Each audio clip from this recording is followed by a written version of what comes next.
Hi, I'm Holly. We're here for another health and safety tip today. Today we're going to talk about slips, trips, and falls.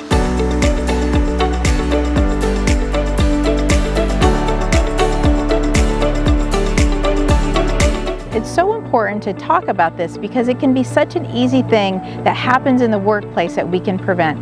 One of the things I want to tell you is we tend to do things that create the slips, trips, and falls. For example, we are so complacent sometimes about where we're going, we're not paying attention. Our mind is not on task of what we're doing. So it ends up being a problem because we're not paying attention and we end up slipping and falling on such a small thing that it can be on the floor or the ground. Another important aspect of slips, trips, and falls to take into consideration is we easily get frustrated. When we get frustrated easily, we tend to take shortcuts, and that can create a slip, trip, and fall.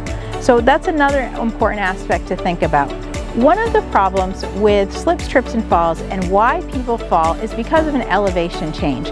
On a construction site, it's so important when we have an elevation change of 19 inches or more that we have some type of a step or a means for us to go from one elevation to the other. Something to consider as well is not just our attitude and what we can be providing of our behavior for slips, trips, and falls, but it's also the area around us. So really be thinking about housekeeping and lighting. So our lighting needs to be good so we can see where we're going. The housekeeping needs to be well put together so that we don't trip on small, easy things that could be in our workplace. Our last aspect of slips, trips, and falls to think about is our footwear. Making sure we have sturdy footwear that's slip resistant for the workplace.